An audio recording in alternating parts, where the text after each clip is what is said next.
shortages, and that's what we're going to do. Thank you. Did you have another question? That was it. That was it. Thanks. Heather Stewart, The Guardian. Hello, Prime Minister. Hello. A new report from the Royal United Services Institute today says Russia is laundering components for weapons from Western countries, including the UK, through India. You've announced an open export licence for defence on this visit. How will you ensure nothing that we export to India ends up in Vladimir Putin's hands? And second one, if I may, are you going to pass legislation allowing the government to suspend aspects of the Northern Ireland Protocol?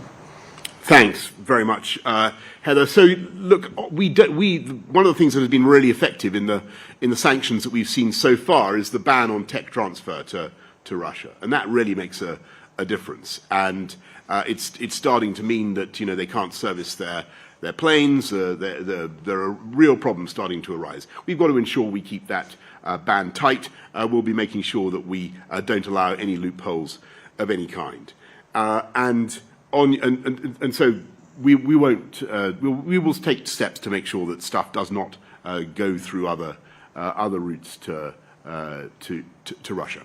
On your point about the Northern Ireland Protocol, look, this is something that has been a consistent issue for the UK government, and I think it's very, very simple. It's about the balance of the Good Friday Agreement, and because of what is happening, I think that it'd be fair to say that the protocol really does not command the confidence of a large component of the population in Northern Ireland. We have to address that. We have to fix that. There are very substantial diversions of trade, and it's going on, and it's getting more acute.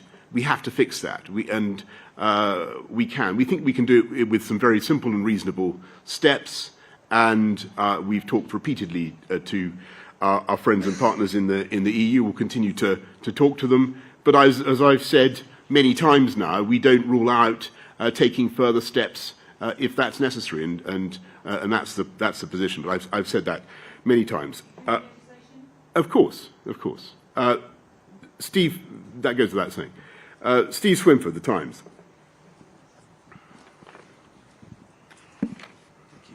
Prime Minister, Western intelligence officials briefed us yesterday that the war in Ukraine could continue until the end of next year, and they said bluntly that Russia could win. That is a scenario that's possible.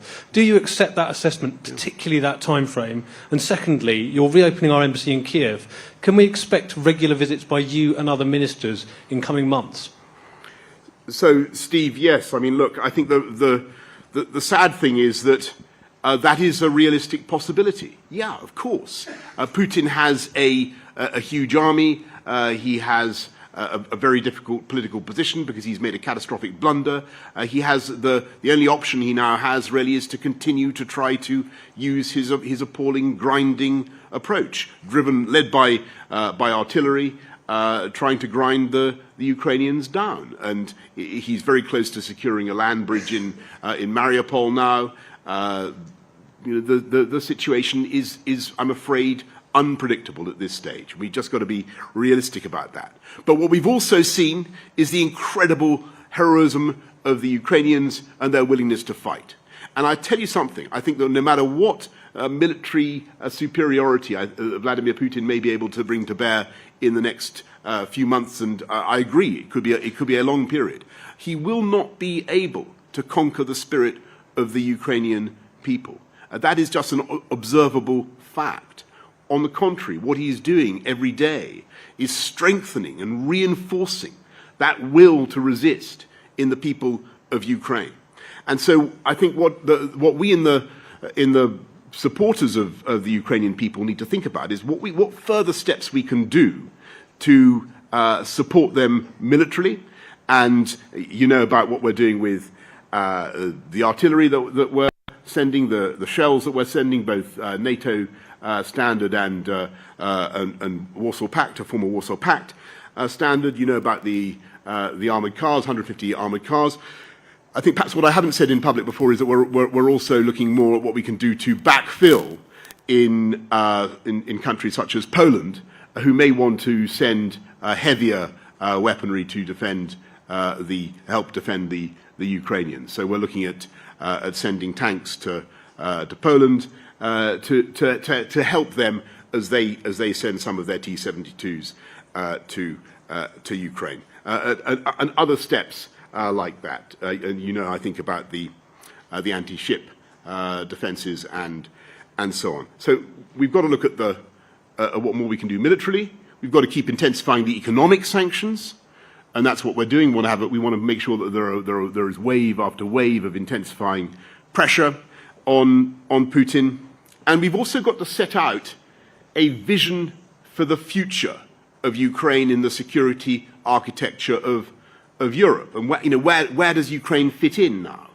Because that, I think, is a question that everybody will need to answer. And the Ukrainians will need to be able to answer that question if and when there is ever a realistic negotiation, which doesn't seem likely at the present time. But eventually, what the Ukrainians want, and I think are now going to get, is a collection of security guarantees from like-minded countries, security commitments about what we can do to back them up with weaponry, with training, and with intelligence sharing.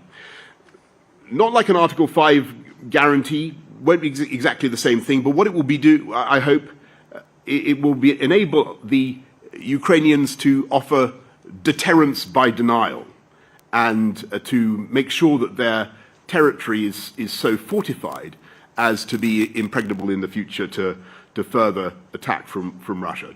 That's what we need to do. And on your question about getting ministers to Kyiv, I'm all in favour of that. But we have no immediate announcements. I think it's a good thing if people do go there to show their support, their solidarity with the Ukrainian government and with Volodymyr Zelensky. Thanks. I think that was both things. Can I go to Kamaljit Sandhu from India Today? So my question is, Sorry. India has several concerns as far as Nirav Modi and Vijay Mallya are concerned. How is UK taking those up? Also, there is also an issue about Khalistani extremists. There has been a concern from the Indian side for quite some time. What actions have been taken? Yeah, thank you very much, Kamaljit. So it won't surprise you to learn that both these things were raised with us. And we have a very strong view in the UK that we don't tolerate extremist groups setting up in the UK with a view to causing threatening other countries, threatening India. But what we've done in particular as a result of this visit is set up an anti-extremist task force to see what more we can do to help India in that particular respect. And on the two individuals that you mentioned for the extradition cases, I think there are legal technicalities that have made it very, very difficult. But what I can tell you is that the UK government has ordered their extradition, and that we have said that from our point of view we want them to be taken back to India for trial. And perhaps I should just say, perhaps going back to Mesa's point, we welcome people who have talent and brilliance coming from India to the UK. We don't welcome. I want to make it absolutely clear now.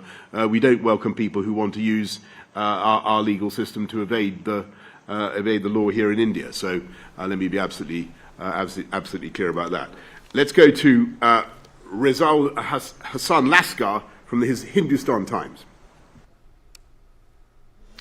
तो आप देख रहे थे सीधा प्रसारण British प्रधानमंत्री Boris Johnson media को संबोधित कर रहे थे और उनका भारत और मीडिया ब्रिटेन के बीच में गहरे रिश्ते रहे हैं और उनको आगे बढ़ाए जाने की ज़रूरत है। उन्होंने कहा कि भारत ब्रिटेन के बीच मुक्त व्यापार समझौते को पिछले काफ़ी समय से गति मिली है और उन्होंने रूस के साथ भारत के संबंधों पर साफ कहा कि भारत के रूस के साथ विशेष रिश्ते रहे हैं और इन रिश्तों में किसी तरह बदलाव की कोई अपेक्षा नहीं की जा रही ब्रिटेन की तरफ से। उन्होंने कहा कि मेक इन इंडिया के तहत भारत और ब्रिटेन एक साथ उनके पास काम करने के अनेकों अवसर हैं और उस पर वो लगातार आगे बढ़ रहे हैं।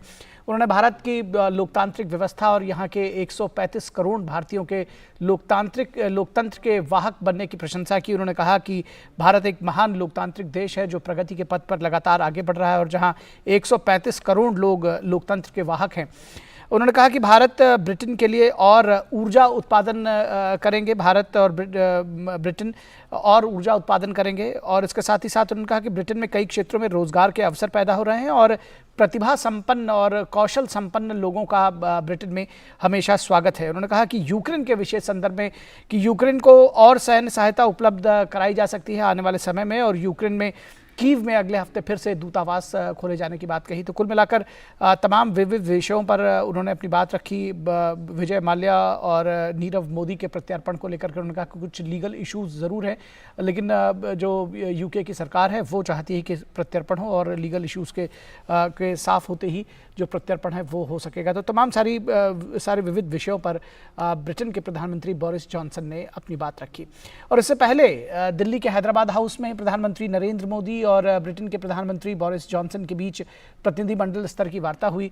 प्रतिनिधिमंडल स्तर की वार्ता में दोनों पक्षों ने 2021 वर्चुअल समिट के दौरान अपनाए गए रोड मैप 2030 के